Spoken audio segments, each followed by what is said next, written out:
जेव्हा तुम्ही 10 तारखेनंतर सीईटीची परीक्षा द्याल, एक्झाम हॉलमध्ये जेव्हा पीसी तुमच्या समोर असेल आणि असा क्वेश्चन फ्लॅश होईल, तर तुमच्याकडे फक्त दोनच गोष्टी असतात.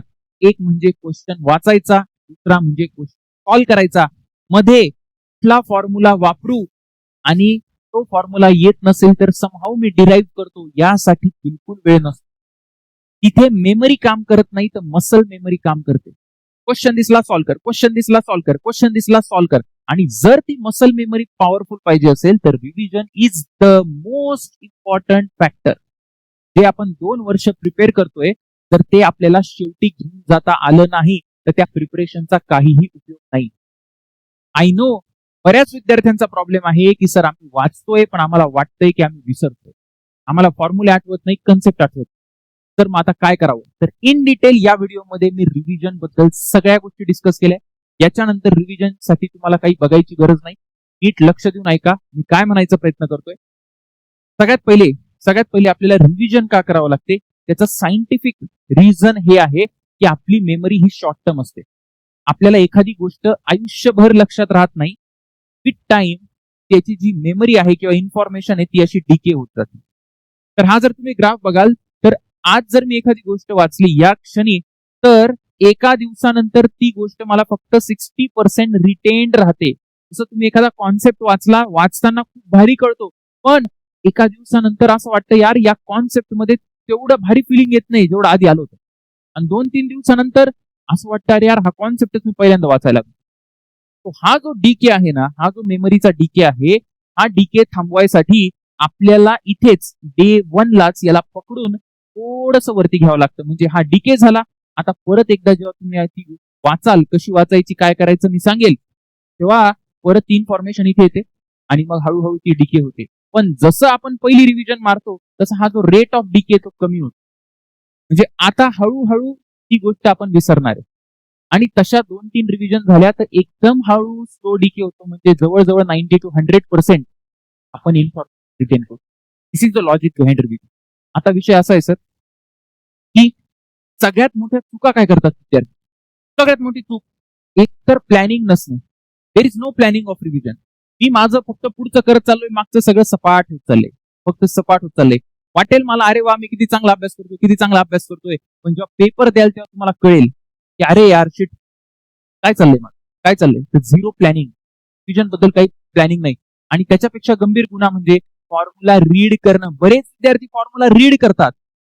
फॉर्म्युला रीड करतो sir thermodynamics sir work done by आयसोबॅरिकचा फॉर्म्युला हा असतो, अच्छा आयसोथर्मलचा हा असतो, आयसोकोरिकचा हा असतो, ॲडियाबॅटिकचा हा असतो, अशा कंडिशन्स असतात, तशा कंडिशन्स असतात. This is not going to work. का वर्क करत नाही सांगेल मी तुम्हाला. ठीक आहे. त्याचबरोबर रायटिंग, फॉर्म्युला लिहितायत, फॉर्म्युला लिहितायत, फॉर्म्युला लिहितायत. अच्छा सर, अच्छा वर्क डन बाय आयसोबॅरिक असतं पी डेल्टा व्ही, अच्छा सर ते असतं एनआर डेल्टा टी, असं पण असतं. लिहितायत, नॉट गोइंग टू वर्क. नंतर वॉचिंग द लेक्चर्स, लेक्चर्स बघतोय आपण रिव्हिजन साठी, कन्सेप्ट साठी बघू शकता तुम्ही, पण रिव्हिजन साठी it will not work. It will not work for sure. नंतर सगळ्या टॉपिकला इक्वली रिवाइज करणं. माझ्याकडे फिजिक्सला 16 टॉपिक आहे, 12वीला 11वीला 9 टॉपिक आहे, जवळजवळ 25-26 टॉपिक आहे आपल्याकडे, आणि सगळीकडे मी इक्वली रिवाइज करतोय. असं करायचं नाही. You have to prioritise. मला बघावं लागेल की तुम्ही कुठं विसरतात. बघा 2 गोष्टी तुम्हाला इम्पॉर्टंट आहे. इथे मी 2 गोष्टी लिहितो. एक एक्झामची डिमांड. एक्झामची डिमांड जर आहे की वेव्ह ऑप्टिक्सला जास्त वेटेज आहे आणि तुम्ही वेव्ह ऑप्टिक्सचे फॉर्म्युले विचारतायत, म्हणजे दोन्ही गोष्टी मॅच झाल्या. माझ्याकडनं जे डिमांड आहे ते, आणि दुसरं म्हणजे माझा जो सप्लाय त्या डिमांडसाठी कमी पडतोय. That means here have to work. मला हे वर्क करावं लागेल. एक्झाम डिमांड ही सॅटिस्फाय झाली पाहिजे आणि at the same time the retention जर कव्हर असेल, त्या टॉपिकचं जर रिटेन्शन कमी असेल, ठीक आहे, एक्झाम डिमांड हाय आणि तुमचं रिटेन्शन कमी आहे, दॅट मीन्स टॉपिक रिवाइज करणार आहात.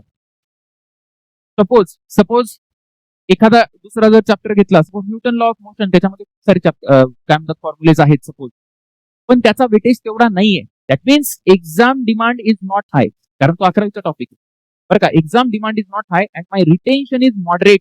त्याला नंतर टाका. हे तुम्ही ठरवा आता. ठीक आहे. ते टॉपिक्स जिथे एक्झामची डिमांड पण चांगली आणि मला आठवत नाही ते मला फर्स्ट रिवाइज करायचे, बाकी नंतर रिवाइज करायचे.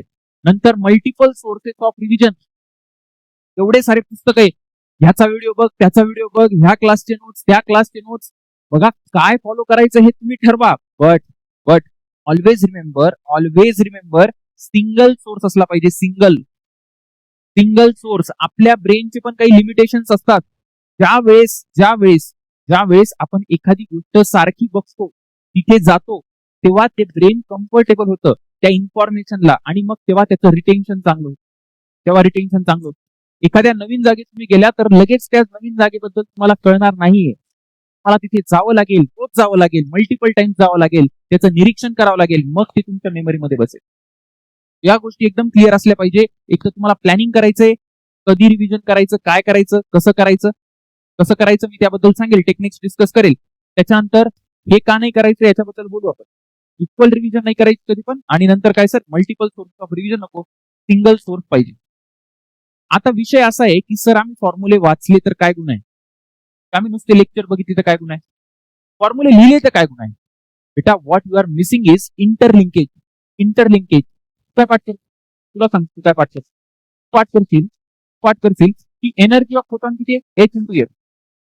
ठीक आहे, इथपर्यंत पाठ करशील. बरं अजून एक पाठ करशील, E is equal to H C by lambda. हे पाठ केलं. आता काय प्रॉब्लेम झाला माहिती का, की तू हे नुसतं पाठ केलंय, तुझ्याकडे त्याचा इंटरलिंकेज नाही, तुझ्याकडे ग्रँड स्टोरी नाही त्याची. म्हणजे जसं आता माझ्या क्लासमध्ये सपोज काही विद्यार्थी आहे, एका विद्यार्थिनीचं नाव ऋतुजा आहे आणि एका विद्यार्थ्याचं नाव काय स्वप्नील आहे.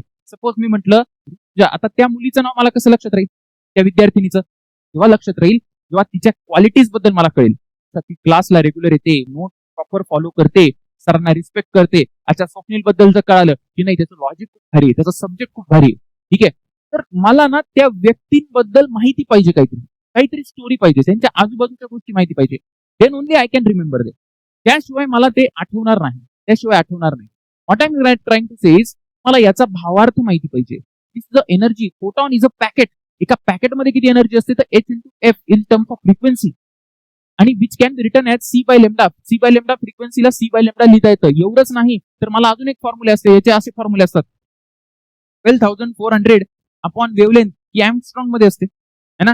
जेव्हा मला इलेक्ट्रॉन व्होल्ट मध्ये लिहायचं असतं, इतकंच नाही, त्याला असंही लिहू शकता, बरेच जण असं लिहितात 1240 अपॉन वेवलेंथ इन नॅनोमीटर, आणि हे इलेक्ट्रॉन व्होल्ट मध्ये. जर मला याला जूल मध्ये लिहायचं असेल तर I can write 2 into 10 to the power -25, आणि इथे लॅमडा येतो मीटर मध्ये. This is in joule. माझ्या डोक्यात पिक्चर क्लिअर पाहिजे. सपोज ही एका फोटॉनची एनर्जी, जर एन फोटॉन्स असले तर एन फोटॉनची एनर्जी असते एन इंटू एच एफ. हे बल्ब वाले क्वेश्चन येतात त्याच्यावर. जर मला कोणी पॉवर विचारली तर पॉवर काय असते, तर एनर्जी बाय टाइम. अच्छा, जर मला कोणी इंटेन्सिटी विचारली तर इंटेन्सिटी काय असते, power upon area, N H F upon A. T, जर मी म्हटलं की एखादा टॉर्च मारला असेल, सारे फोटॉन आले त्या टॉर्च मधून, त्या एखाद्या रिफ्लेक्टिंग सरफेसला धडकला आणि परत गेला. ठीक आहे. What is radiation pressure.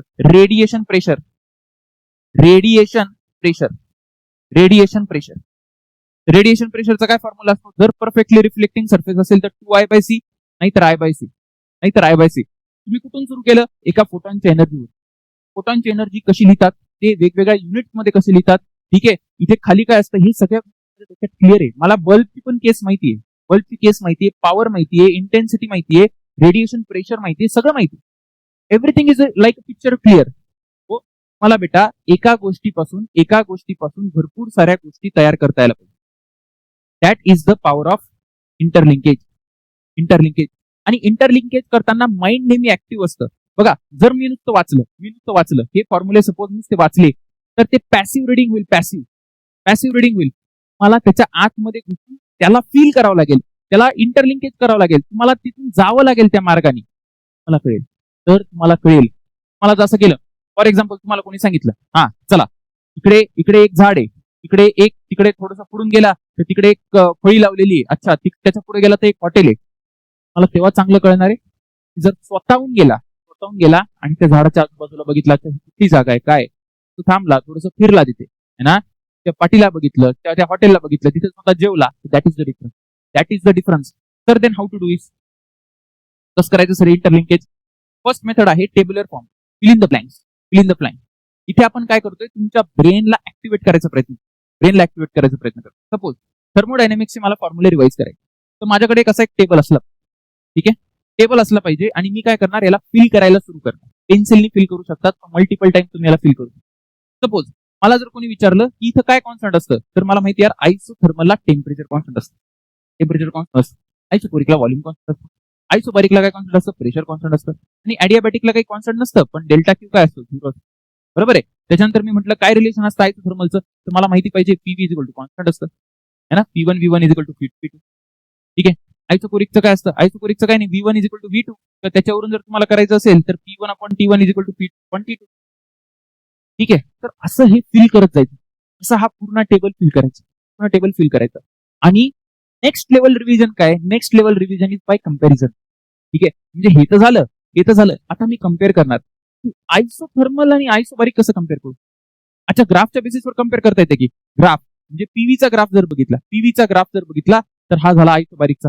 आयसोथर्मलचा कसा येतो, आयसोथर्मलचा असा येतो ग्राफ, पीव्हीचा ग्राफ असा. अच्छा, स्लोपच्या बेसिसवर याचा स्लोप किती आहे, तर याचा स्लोप असतो किती, 0 असतो पीव्ही ग्राफचा. याचा स्लोप किती आहे, त्याचा स्लोप असतो P by V minus P by V, है ना. अच्छा, मग आयसोथर्मल आणि ॲडियाबॅटिकला कसं कम्पेअर करता येतं, जे हे सगळं तुम्हाला आहे ना त्यामध्ये असं मिसळावं लागेल, त्यामुळे तुम्हाला पूर्ण इंटरनली जावं लागेल. पण सर हे सगळं तुम्हाला माहिती आहे, आम्हाला कसं कळेल, तर त्यासाठी बेटा, त्यासाठी what you have to do is question mapping. Question mapping पहिलं तुम्हाला कळालं, fill in the blanks method, ठीक आहे, पण त्याच्या प्लस स्टेप आहे, नेक्स्ट स्टेप आहे question mapping. What is question mapping, की मी एका कॉन्सेप्टला जर रिवाइज करायचं असेल ना, त्या कॉन्सेप्टच्या खाली मी सगळे क्वेश्चन त्या कॉन्सेप्टवर आलेले लिहितो. I should have at least have the number है ना. जसं बघा, एनर्जी इन एसएचएम. आता energy in SHM quantity which does not vary periodically. माझ्या ब्रेनला प्रश्न विचारण्यात आलेला आहे, तुम्ही केलं टोटल एनर्जी नाही बदलत बाबा. त्याच्यानंतर total energy executive proportional to कशाला प्रोपोर्शन असते, तर त्याचा फॉर्म्युला रिवाइज झाला, half M omega square A square. तर कशाला असते, तर frequency of oscillation square of amplitude, yes, square of amplitude. तर असे करून एनर्जीला क्वेश्चन मॅपिंग करून क्वेश्चन थ्रू रिव्हिजन करतोय. This is very powerful. मला कोणीतरी प्रश्न विचारतंय आणि मग तुम्ही रिवाइज करा. फिल इन द ब्लँक्स पेक्षा हे अजून चांगले, कारण अल्टिमेटली तुम्हाला काय करायचंय परीक्षेमध्ये, क्वेश्चन सॉल्व्ह करायचा आहे. तर एंड पासून जो क्वेश्चन सॉल्व्ह करायचा आहे, कन्सेप्ट रिकॉल करताय आणि त्याच्याबद्दल काहीतरी माहिती पडताय, दिस इज द बेस्ट. ठीक आहे. तुम्ही जर माझ्या MHT CET PYQ सिरीज मध्ये गेलात ना, can find such question segregation. मी टीचिंग साठी पण हीच मेथड वापरतो. एक कन्सेप्टवर खूप सारे question, then conceptual clarity and revision साठी पण. कारण माइंडला फॅमिलिअरिटी मिळते, एकाच डायमेन्शनच्या भरपूर गोष्टी एक्सप्लोर करायला. Are getting it? Okay sir. आणि सगळ्यात छोटी मिस्टेक, रिव्हिजनचा तिसरा जो पिलर आहे ना, याच्या बघा, जेवढं आपण आयुष्यात चुकून शिकणार आहे ना, तेवढं कधीच शिकणार नाही. स्टेप वन मी तुला सांगितलं, कन्सेप्ट शिकवलं तुला क्लासमध्ये, ठीक आहे. तर चला, तर तुझ्या इकडे बेटा, तुझ्यासाठी एक कन्सेप्ट आहे, आज कन्सेप्ट शिकवला, सगळ्यांना शिकवला, तिला पण. आता काय केलं, ते झाल्यानंतर तिने घरी केलं, तिने रिवाइज केलं. रिवाइज केल्यानंतर तिने सगळं केलं, फिल इन द ब्लँक्स केलं, मॅपिंग केली, सगळं केलं बरं का. ती क्लासमध्ये आली, विचारलं, स्टँडअप, मला सांग की जर X is equal to A sine omega T plus B cos omega T हे जर असेल असं, त्याच्यातला आन्सर काय पाहिजे. SHM ला ऍड कसं करतात, आणि तिला त्याचं उत्तर नाही आलं. आता मी तिला म्हटलं get out of the class. आता काय झालं, आता मी डायरेक्ट इमोशनल अटॅक केला. कोणावर इमोशनल अटॅक केला, त्या विद्यार्थिनीवर इमोशनल अटॅक केला. त्यांनी काय झालं, त्यांनी जर ती विद्यार्थिनी हुशार असेल तर ती विद्यार्थिनी या कन्सेप्टला ग्रास्प करायचा प्रयत्न करेल. बघा, इमोशन्सचा योग्य पद्धतीने वापर तुम्हाला करता आला पाहिजे. Are you getting it? आपण जेव्हा पराभूत होतो ना, तेव्हा सगळ्यात जास्त शिकायची संधी असते. म्हणजे जेव्हा तुम्ही टेस्ट द्याल, टेस्ट दिल्यानंतर क्वेश्चन करतात ना, तर तुम्हाला त्या मिस्टेकला रिवाइज करायचं, कारण आता माइंड कधी विसरणार नाही. सायकल चालवत असताना जेव्हा तुम्ही पडता ना, तेव्हा शिकतो, बरोबर आहे ना. दिव्याला जोपर्यंत आपण हात लावत नाही ना, त्या आगेला, तोपर्यंत आपल्याला ते कळत नाही. मसल मेमरीचा जर पार्ट व्हायचा असेल, इमोशनल मेमरीचा जर पार्ट व्हायचा असेल, तर तुम्हाला मिस्टेक करावं लागेल. घाबरू नका मिस्टेक करायला, की सर मी पेपर द्यायला लागले, मला मार्क कमी आले, पेपर द्यायला लागलो, मार्क कमी आले. बेटा, पेपर देत जा, क्वेश्चन सॉल्व्ह करत जा. Let the question be wrong, it's okay, पण त्यानंतर तुला रिव्हिजन करायचं. सपोज मला आता मी हे करत होतो, मी काय रिव्हिजन, मी काय चूक केली, मी असं केलं, माझा कन्सेप्ट एकदम कचरा आहे. मला माहितीच नाही की अरे याचा फेज डिफरन्स असल्यावर कसं ऍड करतात, याचा हा फॉर्म्युलाच माहित नव्हता मला. A is equal to under root of A1 square काय plus A2 square plus 2A1 A2 cos phi. ठीक आहे ना, हे माहिती नव्हतं. तर मी काय करेल, हा फॉर्म्युला पण लिहून घेईल. ठीक आहे, हा क्वेश्चन पण सॉल्व्ह करेल. त्याच्याच खाली त्याच नोट्स मध्ये याच्या कशाच्या टर्म मध्ये एम्प्लिट्यूड आहे ना, तर इंटेन्सिटीच्या टर्म मध्ये पण फॉर्म्युला येतात. म्हणजे याचे जे काही फॉर्म्युले आहेत ते सगळं लिहून घे. Are you getting it? So this is the mistake revision thing. ठीक आहे, जसं हा क्वेश्चन आहे, या क्वेश्चन मध्ये जर सपोज माझं काही चुकलं तर मी पण त्या पद्धतीने करणार. Are you getting it? Okay sir, okay sir, okay sir. त्याच्यानंतर एक नेक्स्ट प्रश्न आपला आहे की सर किती फ्रिक्वेंटली रिवाइज करायला, रोज करावं का, असं नाही. सगळ्यात पहिले जेव्हा तुम्ही चॅप्टर वाचला, आज चॅप्टर वाचला, त्याच्या दुसऱ्या दिवशी after 24 hours study the chapter. ठीक आहे, इथे थोडंसं आहे ना, इथे थोडंसं कम्प्लीट रिव्हिजन राहील. कम्प्लीट. आणि पहिल्यांदा ना तुम्ही काय करणार, पहिल्यांदा जेव्हा तुम्ही रिवाइज करणार ना, तर त्यावेळेस तुम्हाला थोडा वेळ लागेल. का बरं वेळ लागेल सर? कारण की नवीन इन्फॉर्मेशन आहे ना, तर वेळ लागतो. नंतर काय करायचं, डे 3. ठीक आहे ना, स्टडी चॅप्टर. किंवा असं करू शकता तुम्ही, बघा याचे 2 मेथड आहे. एक तर 1 दिवसांनी करा, नाहीतर पहिल्या दिवशी काय करा, पहिल्या दिवशी सपोज असंही करू शकता, काही प्रॉब्लेम नाही. ही पण एक मेथड आहे की पहिल्यांदा जेव्हा तुम्ही चॅप्टर स्टडी केला डे 1 ला स्टडी करा आणि त्याच्या 2 दिवसानंतर म्हणजे डे 3 ला रिव्हिजन करा. 1 दिवसानंतर केलं पण चालतं लगेच, की आज अभ्यास केला उद्या केलं तरी पण हे पण चालतं, काही प्रॉब्लेम नाही. ठीक आहे, डे 3 ला करा फर्स्ट रिव्हिजन, नंतर सेकंड रिव्हिजन डे 7, नंतर डे 50. ठीक आहे, त्याच्यापेक्षा जास्त करायची गरज नाही. Okay sir. त्याच्यानंतर फॉर्म्युला शीट असणं अत्यंत महत्त्वाचं आहे. बघा, रिव्हिजन करायला, मेमरीला रिव्हिजन करायला गोष्टी क्रिस्प लागतात. खूप सारी इन्फॉर्मेशन ती सहन होत नाही अंडर प्रेशर. तुम्हाला काय ना, एक फॉर्म्युला शीट लागेल. आता जर तुम्हाला हे दिसत असेल तर मी हे सगळं आपला जो फॉर्म्युला शॉर्टची सिरीज आहे त्याच्यामध्ये मी प्रॉपर व्हिडिओ, त्याचे फॉर्म्युले आणि क्वेश्चन कसे येतात ते सगळं मॅपिंग करतो. त्यासाठी तुम्ही ऍप्लिकेशनला जा, मी खाली डिस्क्रिप्शन मध्ये किंवा कमेंट सेक्शन मध्ये ऍप्लिकेशन टाकेल. तुम्ही ऍप्लिकेशन मधून ते फॉर्म्युला शीट बघू शकता आणि ते व्हिडिओ बघा, मला त्याचा नक्की फायदा होईल. ठीक आहे ना, फिजिक्सच्या फॉर्म्युला शीटची जबाबदारी माझी, that I will deliver, don't worry. ठीक आहे, बाकी केमिस्ट्री आणि मॅथ्सचं पण तुम्हाला त्याच पद्धतीने करावं लागेल. आणि बघा, हे जे फॉर्म्युले ना बेटा, हे ऑल फॉर्म्युलेज, हे असं नाही की उगाच फॉर्म्युले लिहिलेत. नो. फॉर्म्युल्यासाठी ऑलवेज रिमेंबर, जेव्हा पण तुम्ही फॉर्म्युला कराल ना, तुमचे फॉर्म्युले PYQ बेस्ड असले पाहिजे. PYQ बेस्ड म्हणजे मी ते पार्ट करणार जे सीईटी विचारते, ते पार्ट नाही करणार जो फक्त सिलेबसचा पार्ट आहे. You have to be very targeted. ठीक आहे सर. तो आपण एकदम क्विक रिव्हिजन करू आपण. आता काय सगळ्यात पहिले काय सांगितलं, एक तर प्लॅन असला पाहिजे. Without plan, if you fail to plan, you plan to fail. ठीक आहे, रिव्हिजनचा प्लॅन ठेवा. त्याच्यानंतर काय सांगितलं, नुसतं वाचायचं नाही, नुसतं वाचणं, नुसतं लिहिणं ते नाही, आपल्याला प्रॉपर इंटरलिंकेज पाहिजे. एका गोष्टीपासून 1000 गोष्टी बनवता आल्या पाहिजे. फिल इन द ब्लँकची मेथड सांगितली, क्वेश्चन मॅपिंग सांगितलं आणि मिस्टेक रिव्हिजन सांगितलं तुम्हाला. मिस्टेक मधून का, बरोबर आहे. त्याच्यानंतर चॅप्टर प्रायोरिटाईज करायचे, आंधळ्यासारखं काही पण सगळं वाचत बसायचं नाही. ठीक आहे, थोडंसं प्रायोरिटाईज करा. नंतर एकच सोर्स पाहिजे, त्यात मेमरी रिटेन्शन चांगलं राहील. ठीक आहे, फॉर्म्युला शीट मध्ये एंड गेम सिरीजला तुम्ही फॉलो करा. आता मला सांगा, जर मी हे लेक्चर न देता तुम्हाला फक्त एवढं सांगितलं असतं, तुम्हाला कळालं असतं का? नाही सर, नसतं कळालं. कारण मी तुम्हाला स्टोरी बनवून सांगितलं, मी तुम्हाला वेगवेगळे एक्झाम्पल दिले. असंच असतं बेटा, जोपर्यंत तुम्ही स्टोरी बनवत नाही, अनुभव घेत नाही, पेपर देत नाही, तोपर्यंत तुमचं रिव्हिजन होणार नाही. बाकी काही तुमचे कमेंट असतील तर तुम्ही कमेंट सेक्शन मध्ये विचारू शकता. काही डाऊट असतील किंवा अजून कुठल्या टॉपिकवर तुम्हाला व्हिडिओ पाहिजे ते पण मेन्शन करत राहा. अभ्यास करा व्यवस्थित, नक्की विजय आपलाच होणार आहे. All the best.